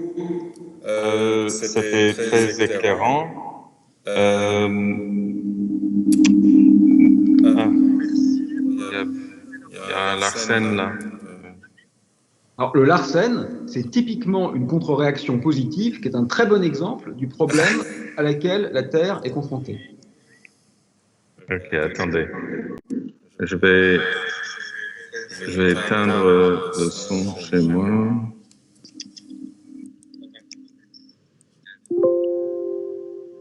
Ok. Donc, je représente une petite cohorte chez nous. Mais il y a parmi nous quelques parents. Et je me permets de poser la question pour les parents des jeunes. Qu'est-ce qu'on doit leur dire et qu'est-ce qu'on doit faire pour les aider? Question toute simple. Oui, alors qu'est-ce qu'on doit leur dire? C'est vrai qu'on parle beaucoup en ce moment d'éco-anxiété. Bon, ça existe, mais je trouve qu'il est un peu déraisonnable d'en faire un véritable problème, comme si le problème était... Oui, c'est un peu comme si on disait, quand même, c'est un peu embêtant d'avoir un cancer, ça on est tous d'accord, donc du coup les médecins ne doivent plus l'annoncer, parce que l'annonce du cancer est anxiogène. Et donc plutôt que de tenter de guérir le cancer, les cancers, on va tenter de ne plus les annoncer. Bon, c'est pas une bonne méthode, ça. Ponctuellement, sur certains types de patients qui sont extraordinairement anxieux, ça peut être une bonne idée de différer l'annonce, de la modifier, de la tronquer. Mais en règle générale, le problème, c'est la maladie.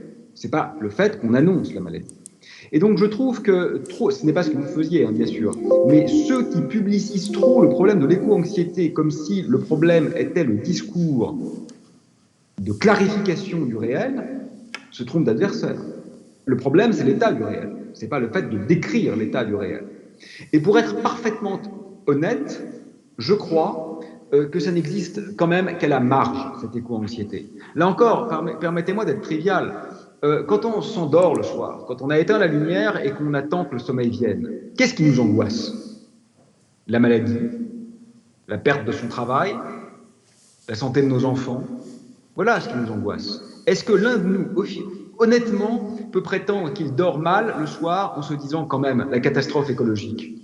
Ça nous déprime, ça nous révolte, mais en termes d'anxiété, même chez les gens parfaitement conscientisés, je crois que ça reste très faible.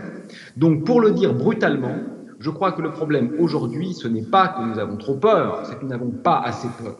Je crois que notre peur n'est pas du tout à la hauteur du problème.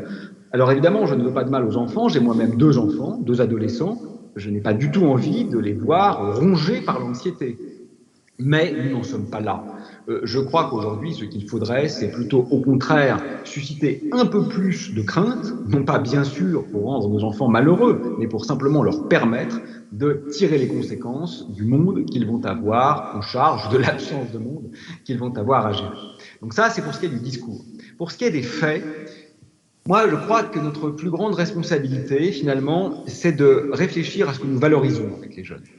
Nous avons tellement eu l'habitude de valoriser une certaine forme de réussite qui était associée à une certaine forme de prédation que c'est devenu naturel pour la plupart des parents.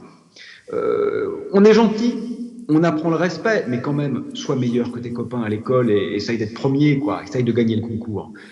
C'est normal, mais c'est problématique. Parce qu'on ne développe pas toutes les compétences associées à la solidarité, associées au don, associées à l'intelligence émotionnelle, associées, finalement, on valorise ce qui contribue à la problématique actuelle. Non pas qu'être bon élève à l'école soit un problème, on est bien d'accord avec ça, c'est au contraire une excellente chose d'être érudit, c'est pas la question, mais c'est comment on est érudit. Quels sont les moyens de compétition qui sont autorisés pour parvenir à cette situation qui est scolairement ou universitairement reconnue. Et il me semble aujourd'hui que notre rôle, finalement, à la fois de parents et de citoyens, c'est d'encourager nos enfants à prendre un peu des risques. Voilà. Parce qu'aujourd'hui, ce que nous avons cru comme étant l'absence de risque, donc travaille bien, fais une grande école, habite un grand appartement, achète ta voiture assez tôt, etc. Bon, et puis ça va, quoi, t'es sauvé si t'as tout ça. En fait, c'est exactement l'inverse. Ça, c'est ce qui nous tue aujourd'hui. Donc, je ne sais pas exactement ce qu'il faut leur dire. Je crois qu'il faut les laisser libres. Je crois qu'il faut les accompagner et les aimer, quel que soit leur choix. Mais il ne faut pas brider ceux qui explorent un ailleurs, parce que la reconduction à l'identique, aujourd'hui, c'est le suicide.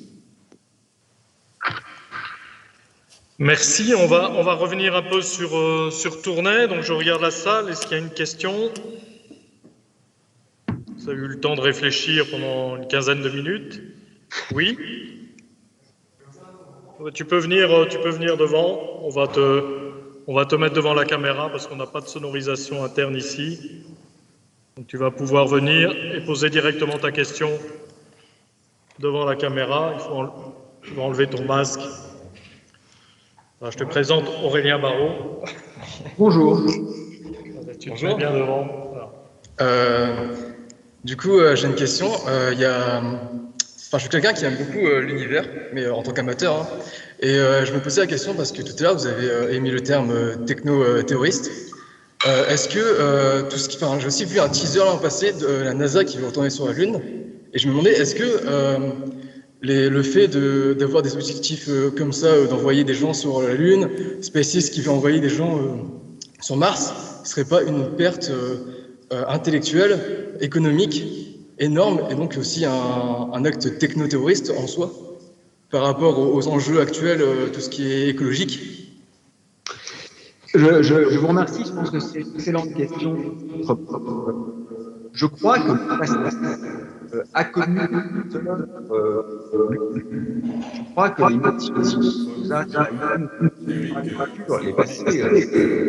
les parents, peut-être, étaient extraordinaires. Il y avait quelque chose d'honnête, il y avait quelque chose d'aventureux, il y avait quelque chose de presque solennel. Et aujourd'hui, c'est complètement perdu. Aujourd'hui, le spatial est devenu une sorte de bataille d'ego entre des dirigeants fous.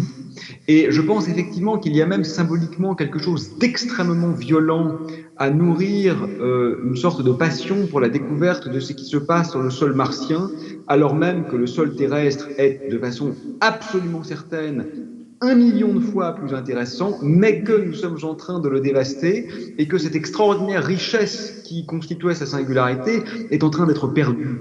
Aujourd'hui, sincèrement, l'étoffe des héros, ce ne sont pas les spationautes. Les héros aujourd'hui, ce sont les Indiens d'Amazonie qui luttent pour leur survie, ce sont ceux qui parviennent à réenchanter le local et non plus de développer, me semble-t-il, ce fantasme totalement déraisonnable dans un ailleurs qui masque difficilement le drame qui se joue de façon locale. Et vous avez mentionné SpaceX, donc la société d'Elon Musk, qui est une catastrophe absolue. Donc d'une part, on a cette mise en orbite de 40 000 satellites en orbite basse qui ont vocation à permettre un accès à haut débit Internet depuis n'importe quel point du monde en obérant la possibilité même d'une astronomie, puisque le ciel va être maculé par ces saloperies mises en orbite par une société privée qui s'approprie le ciel. C'est absolument inadmissible, c'est sale, il n'y a pas d'autre mot. Et puis, en parallèle de ça, il y a effectivement ces velléités d'exploration, mais qu'on comprenne bien qu'en fait, ces fusées sont des érections nihilistes, parce que la science n'a rien à voir avec ça. Si on veut comprendre l'origine de l'univers, on n'a pas du tout besoin d'aller marcher sur Mars. Bien sûr qu'on apprendra des petites choses à la marge, on apprend toujours des choses. Mais enfin, ce ne sont pas des missions dont l'objectif est prioritairement scientifique. Ce sont des œuvres colonialistes, des symboles de puissance et de prédation. Donc en ce qui me concerne, je n'ai effectivement pas beaucoup de sympathie pour ces démarches.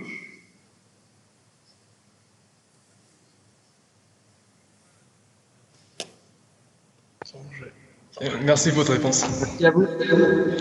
Merci beaucoup. On va retourner sur Bruxelles. Pierre, tu peux reprendre la main.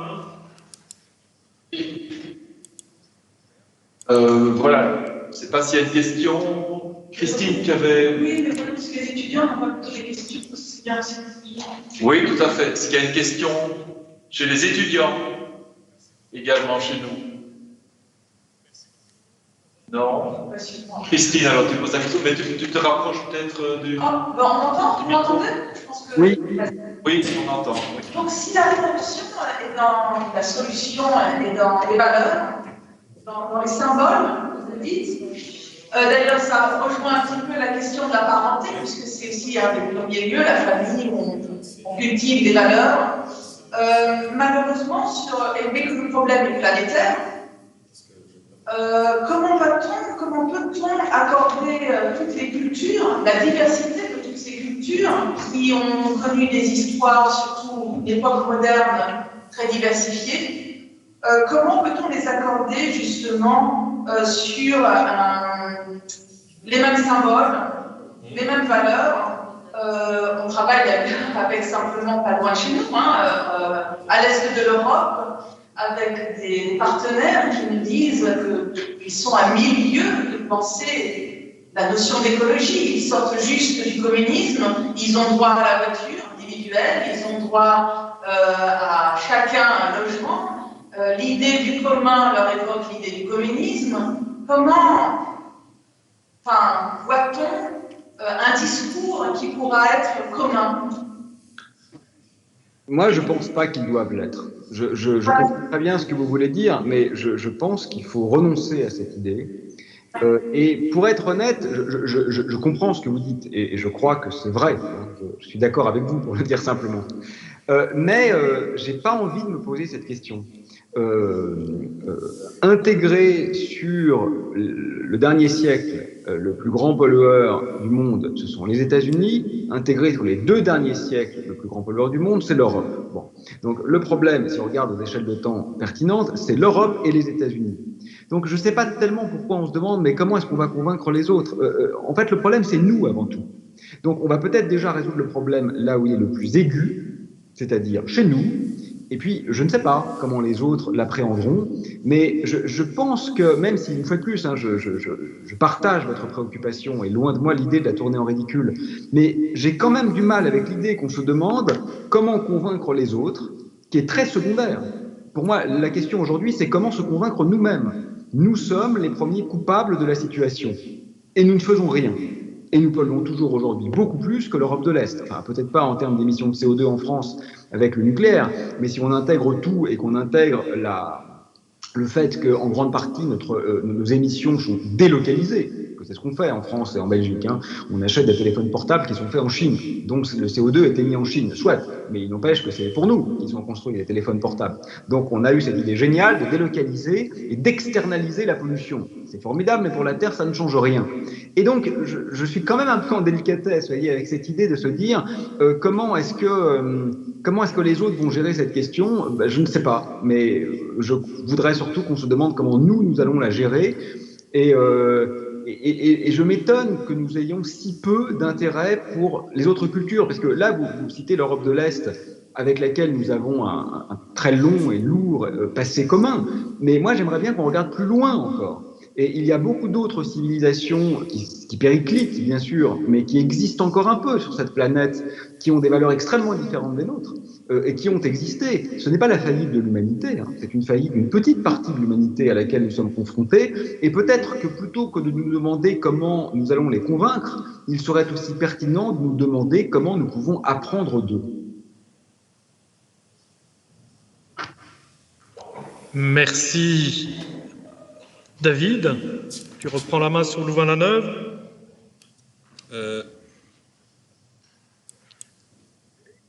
Oui. C'est encore de la scène. Pardon. Ah ouais.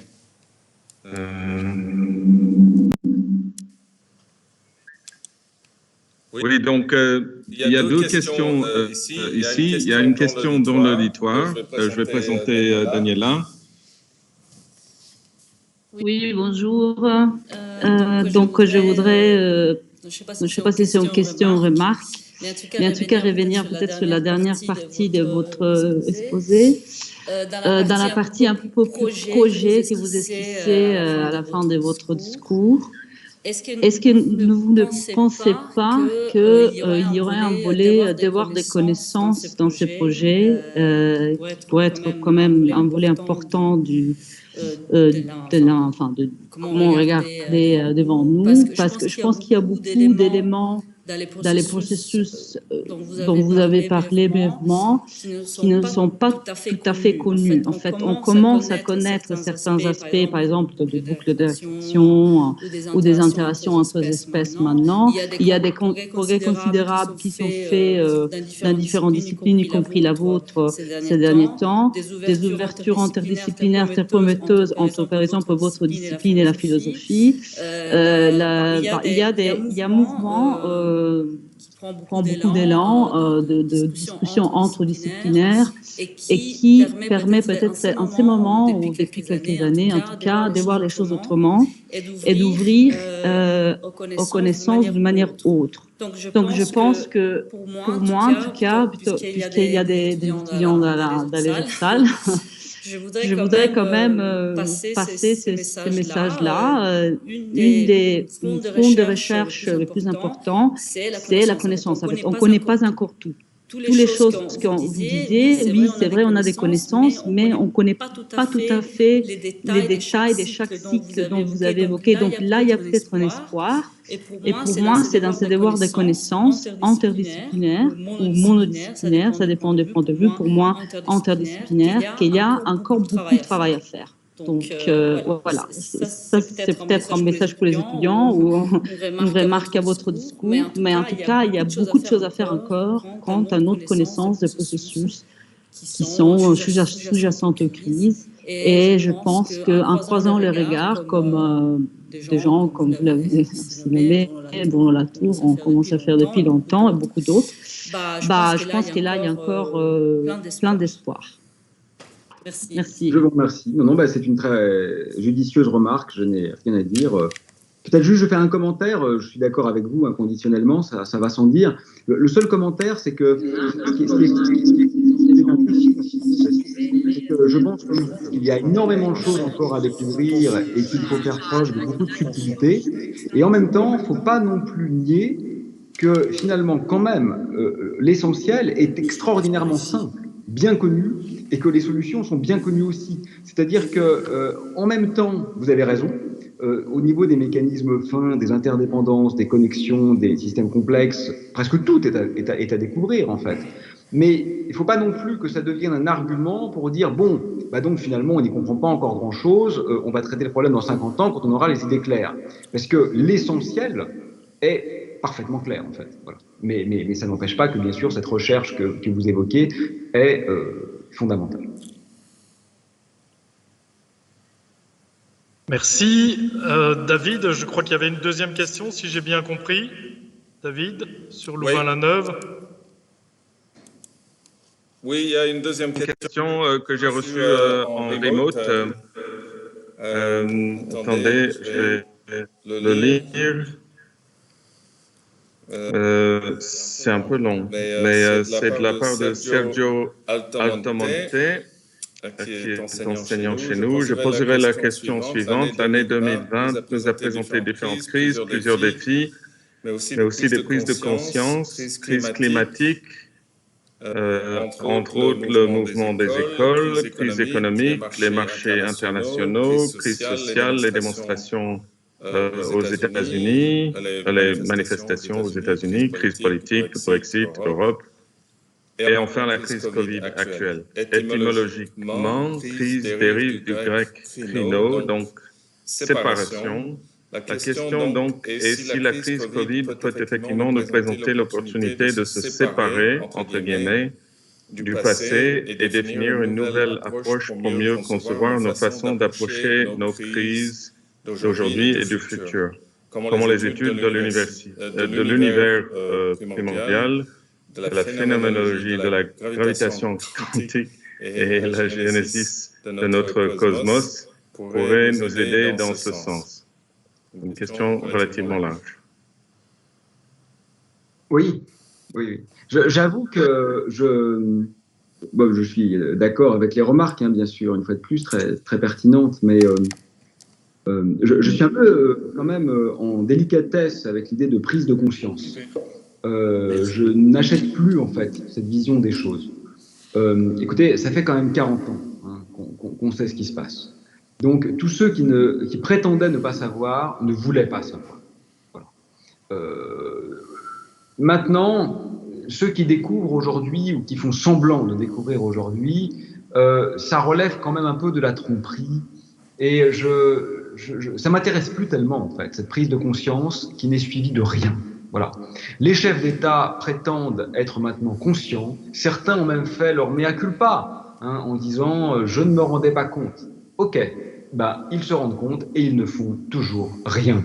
Donc, la prise de conscience, c'est non seulement pas suffisant, mais c'est même peut-être pas nécessaire, en fait. Je suis pas sûr que ça doive passer par là, parce que manifestement, le chemin est ailleurs, en fait. Moi, je crois qu'il faut un peu de radicalité. Le mot radical a une connotation plutôt péjorative dans le discours usuel. On parle de gens radicalisés. Moi, je pense qu'on manque terriblement de radicalité, en fait. La pensée molle est une pensée chiante. Et manifestement, sa capacité performative sur le réel est asymptotiquement proche de zéro. Donc je crois qu'il faut peut-être changer un peu de registre. Et d'ailleurs, les grands héros que nous louons, que nous encensons, n'étaient pas des mous. Nelson Mandela, aujourd'hui, a une place à Grenoble, ma ville, qui a été inaugurée il y a quelque temps. C'est un héros international. C'est l'archétype de l'homme qui a libéré son peuple. Il n'a jamais rendu les armes, Nelson Mandela. Il n'a jamais voulu entendre parler de non-violence, au-delà, disait-il, d'une astuce stratégique. Donc voilà, il va falloir être un peu, quand même, je pense, précis pour le bien commun. Alors, pour la deuxième partie de votre question, vous référez à mes activités de recherche. Je vais faire très simple. Le lien, je crois qu'il est nul. Voilà. Moi, le fait de connaître quelques petites choses sur l'univers primordial, sur la relativité générale et la gravitation quantique ne me donne absolument aucune légitimité pour parler d'écologie. Je m'exprime en tant que simple citoyen. Je ne crois pas que la recherche scientifique bien sûr, la recherche scientifique sur le climat, sur la biodiversité, est directement liée avec la crise, ça, il n'y a aucun doute. Mais je ne crois pas du tout que la recherche scientifique sur les origines de l'univers puisse conférer à ceux qui s'y adonnent un quelconque primat quant à leur capacité à penser la crise écologique. Donc moi je crois que en fait chaque rapport au réel, qu'il s'agisse de recherche scientifique ou qu'il s'agisse de l'art d'être boulanger, peut aujourd'hui enrichir notre capacité, je dirais, à créer du clinamen. Vous vous rappelez, en latin, le clinamen, c'est cette petite déviation, nec plus quam minimum, disait Lucrèce, à peine plus que le minimum, qui permet, à partir d'un infime, de créer un immense, c'est-à-dire un état final très différent de l'état initial.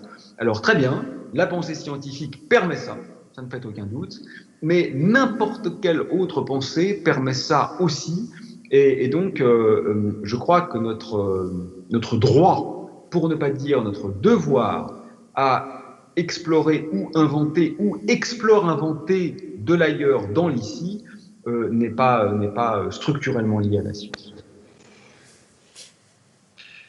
Merci. On va revenir pour peut-être un dernier tour sur Tournai. Est-ce qu'il y a encore une question dans la salle? Un étudiant qui veut s'exprimer? Ou un enseignant? Je n'en vois plus. On va retourner sur Bruxelles peut-être. Pierre, est-ce qu'il y a encore des questions ou on a épuisé l'ensemble des questionnements? J'ai une question d'un étudiant, oui. Du coup, de ce que j'ai compris, de cette entrevue, c'est qu'on est un petit peu dans une impasse, et plus particulièrement une impasse qui est quadruple, puisque peu importe ce qu'on décide d'entreprendre, il y a des problèmes sous-jacents qui vont arriver. Et donc, je me pose la question, est-ce que le problème numéro 1 n'est-il pas l'évolution de la science, et plus particulièrement de la médecine, qui entraîne une croissance de la population exponentielle? Et ma question finalement est, la médecine n'est-elle pas ce qui nous tue à petit feu et qui est écocide et finalement génocide aussi pour les humains? Alors c'est bien parce que je suis pas d'accord avec vous, donc ça tombe bien. Bon, peut-être je commence par la fin. D'abord, la croissance de la population ne va pas rester exponentielle longtemps. Il est à peu près certain qu'à l'horizon 2050, elle va se stabiliser et décroître. Ensuite, c'est pas dû à la médecine, c'est avant tout l'hygiène. C'est l'hygiène et l'alimentation correcte qui est responsable de l'allongement de la durée de vie à l'échelle globale. Et ensuite, non, je ne suis pas d'accord, ce n'est pas du tout le problème. Je le redis, les 1% les plus riches émettent 2 fois plus de CO2 que les 50% les plus pauvres. Or, les pays à forte croissance démographique sont les pays pauvres. Donc, fin de la question. Ce n'est juste pas le problème. Non, ce n'est pas ce qui nous tue. Je vais le dire autrement, si vous vous y connaissez en maths, une exponentielle, ça monte extraordinairement vite. Imaginez qu'on divise par 2 la population. Vous divisez par 2 la normalisation de l'exponentielle. Bah, concrètement, le moment où vous passez le seuil est quasiment le même. Donc, ça ne sert à rien. Les mathématiques nous le montrent. Et une dernière objection que je voudrais faire, mais objection courtoise, hein, je pense que c'est très, très intéressant, votre remarque, c'est que quand vous dites que quoi qu'on fasse, ça ne va pas, je m'inscris complètement en faux contre ça. Hein. C'est vrai si on analyse l'état du monde actuel. C'est-à-dire que tout ce qui se fait aujourd'hui dans les pays développés relève d'une cécité létale. Voilà. Mais ce qu'il faudrait faire est extrêmement simple. Hein. Enfin, je veux dire, c'est même élémentaire. Hein. Préférez un peu la vie plutôt que l'utilisation débridée de vos moyens matériels et tout va bien. Je veux dire, c'est pas du tout compliqué ce qu'il faudrait faire. C'est pas du tout foutu dans tous les cas. Ça serait extrêmement simple de se dire, bah écoutez, quand j'ai un espace de vie qui est suffisant, je m'arrête là. J'ai pas forcément envie d'avoir un appartement de 150 mètres carrés si j'en ai les moyens. Quand j'ai de quoi vivre de façon décente, avec une pièce pour manger, une pièce pour dormir, que chacun de mes enfants a une chambre, bah je m'arrête là. J'ai une chambre partagée. J'ai pas besoin d'avoir plus grand. Il suffit de comportements qui sont très élémentaires, qui ont régi un très grand nombre de civilisations pendant une très grande partie de l'histoire pour que tout fonctionne très bien. Donc, il ne faut pas non plus avoir l'impression que ce qu'il nous faudrait faire est impossible. En fait, il faudrait juste être un tout petit peu moins con et tout marcherait très bien. Hein. Donc, c'est très difficile compte tenu des attentes systémiques, mais c'est très facile si on hiérarchise un tout petit peu ce qui a vraiment de l'importance. Si, au lieu de passer 3 heures sur Netflix, on passe 3 heures à lire Homère, on se porte bien mieux intellectuellement et on a un bilan carbone qui est sans commune mesure.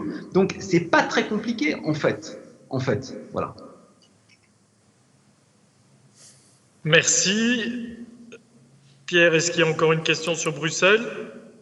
Sur Tournai, il n'y en a plus. Oui, il y a encore une question. Vas-y, Pierre, on t'écoute. Je vais me rapprocher pour... Voilà, c'est François. Oui. Donc, Monsieur Barrault puisse m'entendre. Donc, vous avez clairement explicité que la solution, elle était, les problèmes sont devenus systémiques. Donc, on peut les aborder qu'en réfléchissant à l'ensemble des implications. On sait que c'est de plus en plus complexe au niveau des prises de décision à réaliser. Et donc, que peut-on proposer aux citoyens que nous sommes tous face à un système qui a choisi de rentrer à fond dans la mondialisation, alors qu'on sait bien que c'est ce qui va sans doute nous mener à notre perte? Est-ce qu'il ne faudrait pas essayer d'insuffler chacun des citoyens plutôt d'autres modèles de décroissance ou des séries? Oui, bien sûr, je suis parfaitement d'accord avec ça. Mais là encore, vous voyez, même les mots nous ont été volés. Même les mots nous ont été volés, parce qu'on n'est pas du tout dans un système mondialisé. La seule chose qui est mondialisée, c'est l'argent. C'est les flux d'argent et les échanges économiques. En termes de culture, on n'est pas du tout mondialisé. En France, si vous prenez la culture de peuples avec lesquels nous avons pourtant une grande et longue histoire commune, par exemple les anciennes colonies, elle est complètement étrangère à la plupart des habitants de France. Donc on n'est pas du tout dans la mondialisation. On ne connaît pas la culture des autres, on ne connaît pas la littérature des autres, on ne connaît pas l'être au monde des autres. Donc même le mot nous a été volé. Et de même, quand vous parlez de décroissance, c'est quand même fou que les économistes soient parvenus à nous faire croire que le mot croissance, sans rien derrière, ça veut dire croissance du produit intérieur brut. Donc, c'est fou ça, quand on dit croissance sans préciser, l'hégémonie de cette pensée tronquée a fait que quand on ne précise pas, c'est de ça qu'on parle. Moi, je voudrais bien qu'on gardons le mot croissance pour nous. La croissance du partage, la croissance de l'amour, la croissance de la raison, la croissance du comportement commensaliste, la croissance de la mise en commun, la croissance de la préservation de la vie, la croissance du droit à la biodiversité, la croissance de la sobriété numérique. Moi j'appelle ça croissance. Donc je suis pour la croissance en fait. Voilà.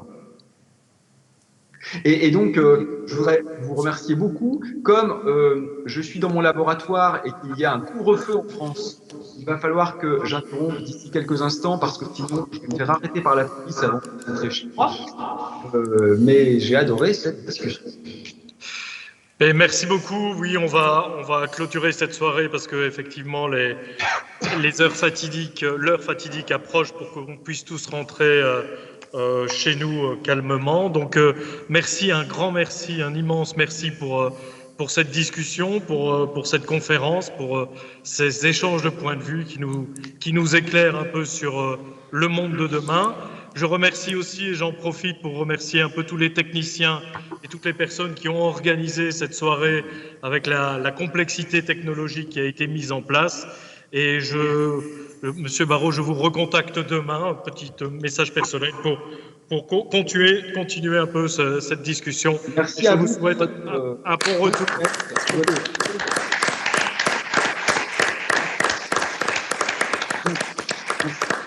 Merci à vous, merci à Bruxelles, merci à Louvain-la-Neuve et à bientôt.